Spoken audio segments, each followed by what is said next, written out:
I'm seeking immediate negotiations to once again discuss the acquisition of Greenland by the United States. We probably won't get anything unless I decide to use excessive strength and force where we would be, frankly, unstoppable. But I won't do that.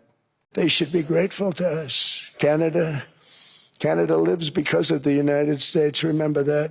Hello, the highly anticipated speech to world leaders by Donald Trump at the World Economic Forum in Davos has happened. He delivered it mid-afternoon on Wednesday the 21st of January.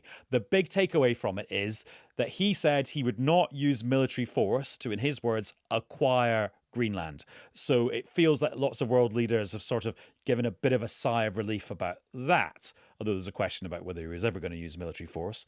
But he also said he would like to start immediate negotiations with Denmark to get the territory. So he is definitely still got a lust for obtaining Greenland as American territory. So we'll discuss what everyone is interpreting from this speech and what else he said and what it means for the rapidly collapsing world order on this episode of Newscast. Hello, it's Adam in the Newscast studio. Hi, it's Caitriona in the Newscast studio in Washington. And we will be joined shortly by Faisal, who is in Davos at the World Economic Forum with lots of prime ministers, lots of finance bros, lots of tech bros, and a few presidents, one in particular. And hopefully he will be joining us at some point. But we're not exactly sure where he is as we're recording this episode of Newscast on Wednesday at about 6:30 in the evening. Caitriona, before we head virtually to Davos, though, Donald Trump's been on a sort of 1-year anniversary of being president tour this week, hasn't he? Yeah, I mean, it's been a year, but if depending on your perspective, it's either been a whirlwind or a lifetime, right?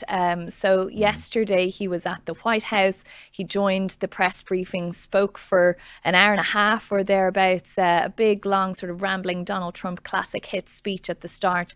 And then he took a lot of questions from those gathered there. And you can imagine chief among them were his recent comments on Greenland, NATO, Venezuela, Iran, Cuba, take your pick, really. Then he went from there back to the West Wing for a bit, then went to get on his plane to fly to Davos. The plane took off from Joint Base Andrews, had what we're told was a technical fault, so had to fly back to Joint Base Andrews and then get on a different plane. So there's a delay of about 3 hours or so. So then he's landed in Davos today, more or less went straight from the plane to the World Economic Forum to deliver yet another really long speech, followed by a Q&A there, which really has been quite remarkable. The whole of Davos and much of the world as well is kind of agog at some of what he said in that speech. And also the speech that he did on Tuesday night in the White House press briefing room, he was accompanied with a pile of laminated kind of bad guy top trumps. And he was leafing through it going, here's somebody we deported, here's a murderer that we deported, here's somebody that we sent back to their home country. That was his sort of theme of his remarks on Tuesday night, wasn't it? Yeah, that's how he began them. And he was holding up, as you say, these pictures. And they're similar pictures to ones they used to have actually on big signs in the driveway in the White House, right where we stand doing live hits. Actually, they had all those people's photographs there on big pegs in the garden, a few months ago. So now he had them on laminates, holding them up and reading out kind of what their crimes was. And he even said to the gathered journalists at one point, "Are you getting bored by this?" Perhaps suggesting that he was getting bored holding up these laminates. Then he took out a big pile of paper, which is his 350 odd wins for every day of the year last year. It was held together by one of those butterfly clips, which kind of snapped in his finger. And he made a joke about that. And then he said, these are all my achievements. And then threw that stack of paper on the floor, which was another remarkable moment, before he then kind of basically read them all out from a script he had in front of him. As someone who spent many years holding up binders of paper on television, I have a bit of sympathy for handling all the paperwork in a high-pressure situation. Right, we're still waiting for Faisal, but let's just dig into the analysis of what's been happening in Davos. And actually, Caitriona, that summary you gave of the speech you did on Tuesday night, actually, most of what he did in Davos today, or at least half of it, was more of that, wasn't it? It wasn't all just like Greenland, like attack, attack, attack. No, and that speech actually in Davos was supposed to be about housing and focusing on the US economy. And there was a little bit of that as well, because we're told that's what President Trump's going to focus on now in his second year ahead of the midterm elections here, because there have been a lot of polls out here recently that the American people are getting quite tired of his focus on foreign policy matters when the cost of living here is such a big issue. Prices aren't coming down. Fuel prices are coming down, but most everything else isn't. So he did touch on that a little bit, but also he spoke a lot about Greenland. He called it Iceland a couple of times, actually. They're not there for us on Iceland, that I can tell you. I mean, our stock market took the first dip yesterday because of Iceland. He again touted the various wars that he says he has solved, although he called Azerbaijan Azerbaijan, or a version of that. And he also went on to kind of insult a lot of people in the room. The room was almost silent for the entirety of his speech as he picked off different leaders to either insult them or threaten them. And it was quite a remarkable speech. It reminded me in a way of when the Vice President, J.D. Vance, went to the Munich Security Conference last year, coming into Europe like that to lecture European leaders. And it was a very similar thing to that, where President Trump told them what a bad job they were doing with their countries and how basically if they followed his lead, they'd be a lot better, and he was making things better for everyone. Right, Faisal's here now, or when I say here, he's actually in Davos. Hello, Faisal. Hello. No, I'm not accusing you. Adam. I'm not accusing you of being late, but where have you been? We started without you. I've been really late, and I've been meeting someone. I can't tell you who it is. Oh. It's a bit like that. I will tell you some of what this person said in a minute because it is relevant. Okay. But I can't tell you because that's how it kind of things roll in this place. You get to meet like really senior people who I won't name, who tell you what Donald Trump has been saying privately. Oh. But we'll park that for a little bit. Can you tell us what genre of person it was? No, because then when I mention someone silently who spoke to me, then you'll work out who it is. So we're going to forget about that for about 5 minutes, hypnotically. Then we'll come back to it. Right, we'll park that little murder pretend it never mystery happened. party element of today's podcast until later on. Right, so Faisal, we'll dig into the contents of Donald Trump's speech in a second. Caitriona had started doing that for us, but just give us a bit of a vibe check about what this day was like when Donald Trump kind of avalanched into Davos, the ski resort in Switzerland. Yeah. Avalanched in is my favourite kind of analogy. I came up with like High Sheriff coming into town with his own rules, set of rules. And one of the interesting things was that he'd sort of telegraphed what we thought he was going to say beforehand, and everyone had preemptively reacted to that. And it was a dark place. And did that in fact change the content and tone of his speech? The tone that I detected in the room, and Caitriona is totally 100% right about all of that from her vantage point, is that this phrase passive-aggressive, or maybe aggressive-passive, to be honest, people use it and they don't really know what it means. But like, if you want to know what it means, I think that's what Donald Trump's speech was. Why do I say that? Because it was, in one way, diplomatic and meant to mellow and chill people, and was a bit like that at the beginning, and there was a little bit of praise and there was a little bit of applause that was reciprocated right at the beginning.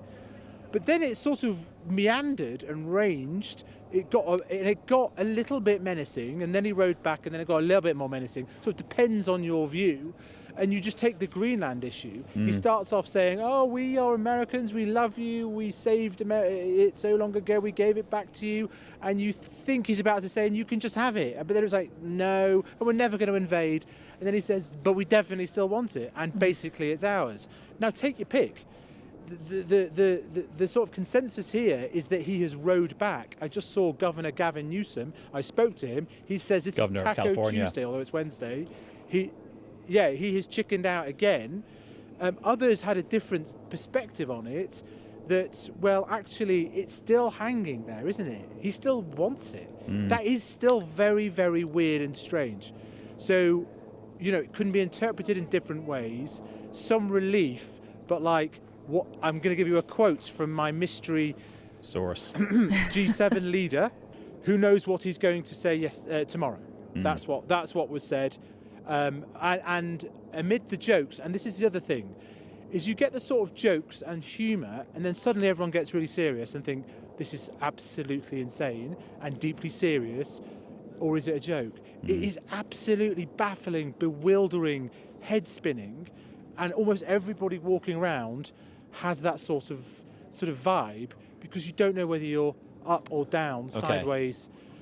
Well, do you know what? Let's listen to the key clip from Donald Trump's speech, which was very long and very rambling and covered lots of things. But this is the bit about Greenland where he basically says he does not want to use force to, in his words, acquire the territory. This is how he put it. We probably won't get anything unless I decide to use excessive strength and force where we would be, frankly, unstoppable. But I won't do that. Okay? Now everyone's saying, oh, good. That's probably the biggest statement I made, because people thought I would use force. I don't have to use force. I don't want to use force. I won't use force. All the United States is asking for is a place called Greenland. Now, Caitriona, and Faisal's already alluded to this, that is being interpreted around the globe as, oh, okay, everyone stand down. There's not going to be some kind of military confrontation within NATO. But actually, you look at what other members of the administration have said about this before. For example, J.D. Vance, he says, we wouldn't need to do a military intervention to get Greenland because no one would dare stand up to us. We could just take it non-militarily. So in that sense, we're one step forward, one step back. Yeah, I would read something different into what President Trump said today. He absolutely did say, I won't use force. But he also said, we want a piece of ice for world protection and they won't give it, i.e. Denmark. You can say yes and we will be very appreciative, or you can say no and we will remember. And many other times in the speech, he referred to Greenland, or Iceland, but he meant Greenland, as being in our hemisphere, our territory. It's part of North America. I don't see, and maybe I'm wrong, but I've been watching Donald Trump for a very long time now. And again, when you put it together, what the rest of his team are saying, I'm not sure if I was sitting in Denmark or Greenland, I would be taking any kind of salve from what he said there at all. He very resolutely set out the case that he wants Greenland and he is going to have Greenland. And he might have said not by force, but that always was a big question mark anyway. There is a US military base on Greenland. One now. There were 17 at one point. There's a very close defense arrangement there. The US doesn't really need force to take over Greenland. I mean, how does the world react if the military, and maybe accompanied by Pete Hegseth or Marco Rubio or the president himself, walk up the main street of Nuuk or up to a building there, the administrative building with the American flag, and say, we're in control now? What are they actually going to do about that? It's kind of, he would just claim it and put it up to others to defend it, and he'd be into a Cold War type situation where you'd have warships surrounding the world's biggest island. And what happens next? So Faisal, do you get the sense though that lots of the other leaders at Davos have been confronting, well, basically a straw man, which is the idea of a military invasion of Greenland, and actually that's never been on the cards, and actually maybe they're guilty of a bit of an optimism bias by thinking that he's dialed down the rhetoric, when actually his thirst for Greenland is stronger than ever? There's a bit of that. There's a bit of unreality. There's a bit of wishful thinking. There's a bit of assuming that the worst case scenario is so absurd and so damaging that it can't possibly happen. But I think the best way to judge this will be what happens tomorrow in terms of the European Union, who have this emergency summit.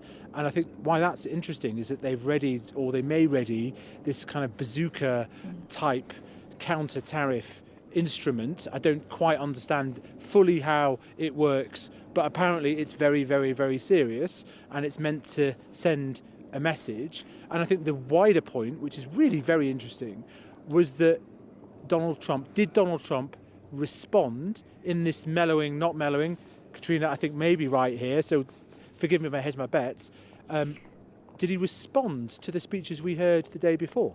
Mark Carney saying the rest of the world's going to get together now. Emmanuel Macron saying bullying and a new colonialism, this can't be allowed, we're going to stop it. And then does that create a blueprint for how to, and I'm going to put this verb very carefully, manage Donald Trump? If you like, to sort of pop his bubble, to kind of distinguish the Donald Trump who tweets and writes stuff that sound menacing and potentially involves the violent invasion of a sovereign ally, and the Donald Trump that turns up here almost trying to hug everybody, sort of. I mean, it is bewildering. You're asking me to psychologically analyse not just Donald Trump, but the entire leadership of the world, and I'm going to say, I don't know. Well, I mean, admirable effort, and sorry I gave you such a big, impossible task. But you know what? Let's hear the bit of Trump's speech where he took aim at Mark Carney. And Mark Carney did this big speech on Tuesday night in Davos, which got lots of acclaim around the world, where he basically said, like, you can't have nostalgia for the old way of doing things. Middle-sized countries just need to get real and live in the world as it is and act accordingly. And then it got this response today from Donald Trump. Canada gets a lot of freebies from us, by the way. They should be grateful also, but they're not. I watched your Prime Minister yesterday. He wasn't so grateful. But they should be grateful to us. Canada lives because of the United States. Remember that, Mark, the next time you make your statements. And Caitriona, that's a reference there to the fact that Donald Trump wants to build this big new missile defense system called the Golden Dome, a little reference to Israel's version of it, which is called the Iron Dome, and actually again plays into Greenland, because if you wanted to make a really, really good missile defense system for the continental United States, actually you would probably want to put kit in Greenland. Indeed, and even talking about that, he insulted Prime Minister Benjamin Netanyahu as well, saying, you know, when you talk about your Iron Dome, it's not yours, it's actually ours, it's our technology and so on. So there almost wasn't a person that he didn't insult during that speech there. But I mean, I thought it was quite threatening to Mark Carney, the Prime Minister of Canada. You know, Canada lives because of the US. You should remember that the next time you make your statements. I mean, that's just an extraordinary thing to say on a world stage. I mean, I looked up at one stage at we've got TV screens monitoring all the networks here in the US and international channels. Everyone was taking Donald Trump live. So the audience that speech got was remarkable. And he's issuing those sort of threats to his neighbours. Another key part with the relationship with Canada is the US-Mexico-Canada trade agreement, which he's basically said, you know, he doesn't really care whether it's renegotiated or not by the end of this year. And so you have Mark Carney ferociously travelling around the globe since he came into office, trying to find new partnerships for Canada to move away from that dependency on the US. So, I mean, whatever way you look at it, is there a way back from what we've seen in the last few days? Is it the end of the world order as we know it? Can any of this trust ever be rebuilt? It seems very hard to see how it can be. And Faisal, just you referred to the EU's Big Bazooka, which is their new anti-economic coercion instrument, which was put into European law a couple of years ago, but has never been used yet. And it's a sort of batch of sort of super sanctions that could be imposed much more quickly than the normal kind of World Trade Organization compliant sanctions that we've become used to, and also can be applied for different reasons. So rather than retaliation against another country putting tariffs on your products, you could do it because of a country's kind of behavior by being sort of menaced or bullied by them. But I've noticed quite a few people talking about how another tool that the world has to coerce America in return, which is buying and selling or refusing to buy American government debt. Just explain to us how what the conversation around that is, and whether that's a sort of realistic thing that could ever happen. Is that a way of getting at Donald Trump through the world financial system? Yeah, it's seen as a sort of outlier. Can't really happen unless you think about it really carefully and you look at the numbers. And yes, Europe does own $8 trillion worth of US financial assets. It's just never, ever been a sort of terrible development in the relationship between Europe and the US that would see the contemplation of deploying that as a weapon. Never, ever, up until now. We did hear some sense of maybe the Japanese using this as a weapon. It was a bit of a shock then in April under the tariff war. It's always been the sense that the Chinese might use this similar thing as a form of leverage. But I think what was really telling was that Scott Bessent kind of rather aggressively said, this is not a problem, this is not a problem, this is not a problem. That made me start to think, oh, this might actually be a problem. Because he's acknowledging, the Treasury Secretary acknowledging it as a concept.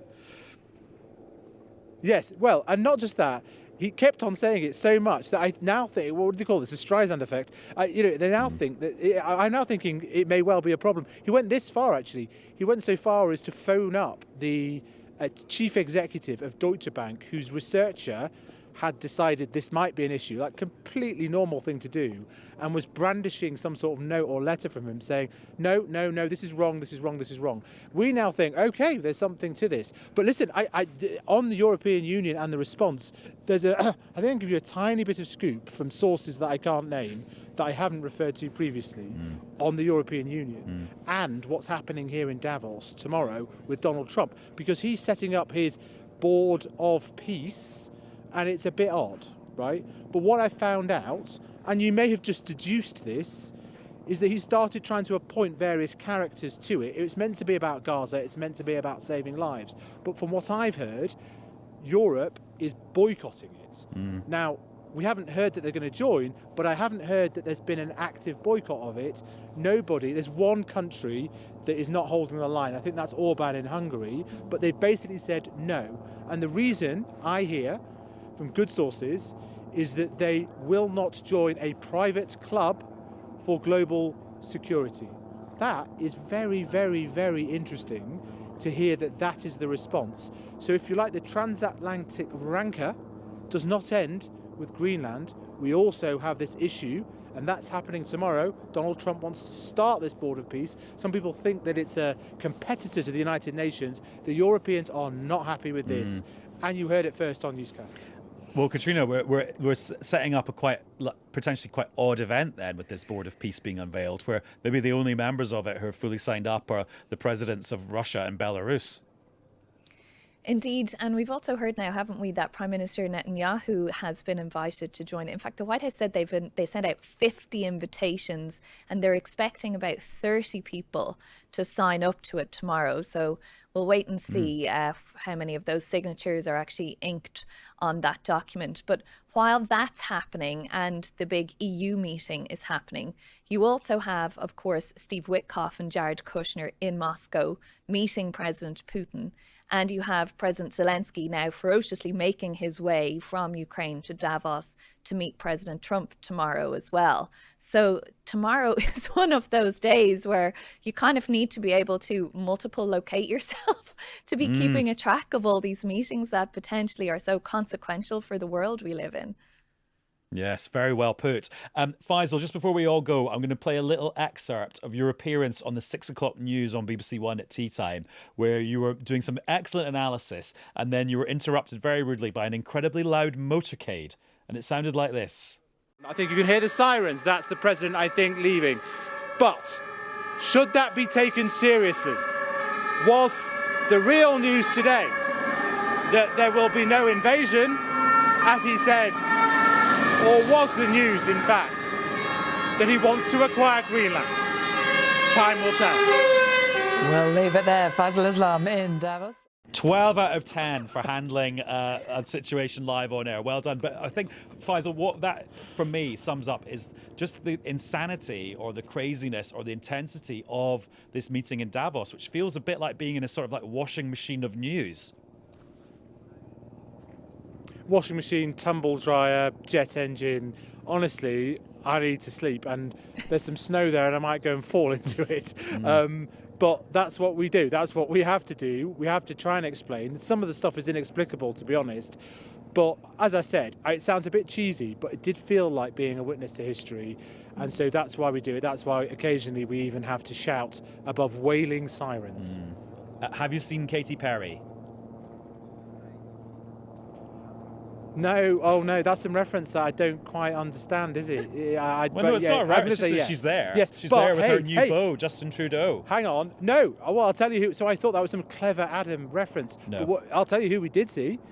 We saw Matt Damon, and we asked Matt Damon what he thought about Donald Trump. And he said, I'm not going to talk about Donald Trump, I'm here to talk about water. So that's the true scoop.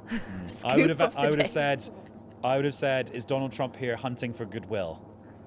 But Bum bum. Okay, but yeah, you're far smoother than I am. It's maybe a good job I'm not. And in also, that kind of role anymore. hang on. I just have to stress this one thing. There's a gilet I'm wearing, which you often take the Michael out of. That it's unnecessary. And I would just like to put on record for all newscasters, this gilet is utterly necessary. And Adam, I think an apology is in order. I'm not anti-gilet. I'm just pro-gilet in the right context. And this is an example of that. Faisal, thank you very much. I'm going to let you curl up in the bank of snow. Caitriona, I'm going to let you go and just carry on your lifetime sentence of monitoring what Donald Trump is saying, and we'll catch up again soon. It is also -8 degrees here today, so it's pretty See you chilly guys. as well. See you all soon. Thank you. Bye. And as those two depart, I'm just going to pick up on something Faisal said, which is called the Streisand effect, which is one of my favourite effects, which is Barbara Streisand, famous pop star and actress, she complained about footage being broadcast of her home, because she's a very private person, but by doing so, she drew everyone's attention to her home and where it was. And so the Streisand effect is used when people say, "Oh, leave me alone," but the consequence of saying it is that they get more grief. Also, it's the subject of one of my favourite books, which is Barbara Streisand's My Passion for Design, which is a big coffee table book about how she designed her house, which includes a mock Victorian street in the basement, which includes a shop dedicated just to wrapping presents. Right, that's all for this episode of Newscast. We've covered a lot of ground, and we'll be back with another one very soon. Bye-bye.